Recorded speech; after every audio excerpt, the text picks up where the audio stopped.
Et ce matin, c'est avec vous, Line Rifaï. Bonjour à vous, Line. Bonjour Nina. Ravie de vous retrouver. On parlait hier avec vous de l'impact de la guerre en Ukraine sur les prix du pétrole qui poursuivent l'envolée, je le disais en titre, bien au-delà de 110 $ le baril. Mais il n'y a pas que les prix de l'or noir qui flambent. Les prix des matières premières agricoles battent aussi des records. Oui, en effet, car les deux pays, la Russie et l'Ukraine, sont considérés comme les greniers à céréales du monde. La Russie, d'abord, est devenue en 2018 le premier exportateur mondial de blé. L'Ukraine, elle, occupe la 4e position, mais devait devenir dès cette année le 3e exportateur mondial. Puis, les deux pays assurent à eux seuls 30% du commerce mondial de blé. Ce sont aussi deux poids lourds du marché mondial du maïs. L'Ukraine est ainsi le 4e exportateur mondial, tandis que la Russie arrive en 6e position. Mais l'inquiétude la plus grande pour les analystes de marché de matières premières agricoles, elle concerne l'huile de tournesol. L'Ukraine assure ainsi la moitié du commerce mondial d'huile de tournesol et 14% des échanges mondiaux d'huile végétale. Or, avec la guerre, on s'inquiète de problèmes d'approvisionnement dans un marché mondial déjà très tendu, car souvenez-vous, avant même le début de la guerre, les prix des matières premières agricoles étaient sur une pointe ascendante, à cause notamment de la sécheresse et des inondations de l'an dernier. Le problème aujourd'hui, c'est qu'avec la guerre, le transport des exportations devient très compliqué. Ainsi, au 7e jour du conflit, la mer d'Azov était totalement fermée à la navigation et en mer Noire, de rares chargements russes étaient en cours, sans parler de primes d'assurance plus importantes sur le transport maritime dans la région.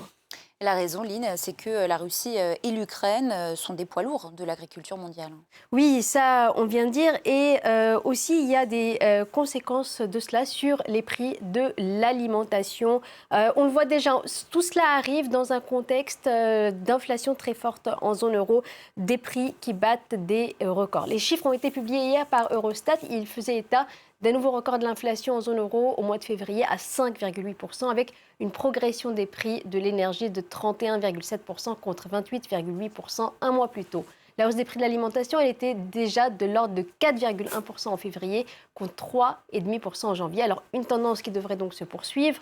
En France, le président de la principale organisation de l'agroalimentaire, l'ANIA, estime que la guerre en Ukraine, elle va de manière inévitable faire monter les prix des produits alimentaires. Et en Europe, le sujet est aussi source d'inquiétude, car si l'Union européenne est exportatrice nette de produits animaux et de produits agricoles transformés, elle est en revanche importatrice nette de produits végétaux, comme le maïs par exemple, et l'excédent français en la matière ne suffirait pas à combler les besoins des autres pays. Il faut donc se tourner vers d'autres pays comme les États-Unis, l'Australie ou l'Inde pour assurer les approvisionnements. Et c'est dans ce contexte, Line, que les ministres européens de l'agriculture se sont réunis donc hier pour affirmer la souveraineté alimentaire de l'Europe comme priorité. Oui, c'est un objectif pour eux. En effet, il y a eu un conseil extraordinaire des ministres européens de l'agriculture. Il s'est tenu à Bruxelles.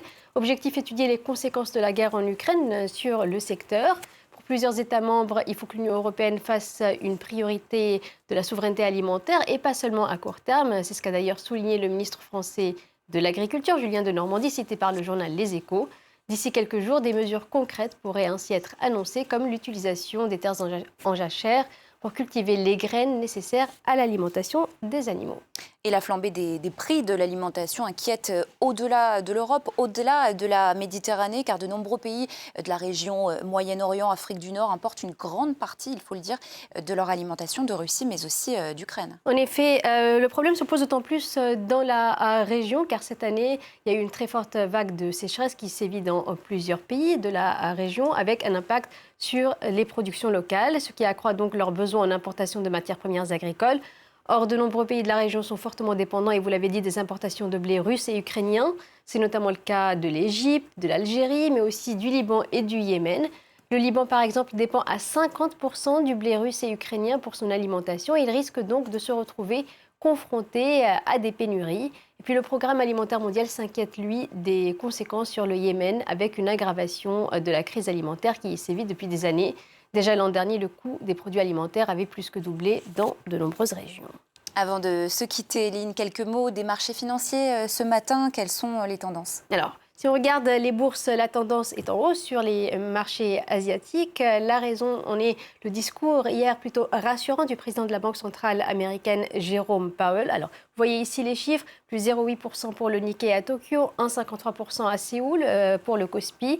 petite hausse, 0,13% à Shanghai et 0,65% pour le Hang Seng à Hong Kong. Alors, ce qui s'est passé, c'est que le président de la Banque centrale américaine a rassuré en quelque sorte en disant que dans ce contexte de grande incertitude, il n'y aurait qu'une faible hausse des taux le mois prochain, 0,25 points, alors que certains analystes, face à l'inflation historique aux États-Unis, s'attendaient à ce qu'il y ait une hausse des taux plus importante. Prudence donc sur le front de la politique monétaire, alors même que l'inflation, elle risque de s'accélérer encore plus. Pourquoi ? Parce que, et vous l'avez mentionné, les prix de l'énergie continuent de flamber. On va voir peut-être les prix du pétrole. Ce matin, bien au-delà des records de 110 $ atteints hier, vous le voyez le matin. Ce matin, le Brent, la référence en Europe, est à 117 $ et le WTI coté à la bourse de New York à 114 $.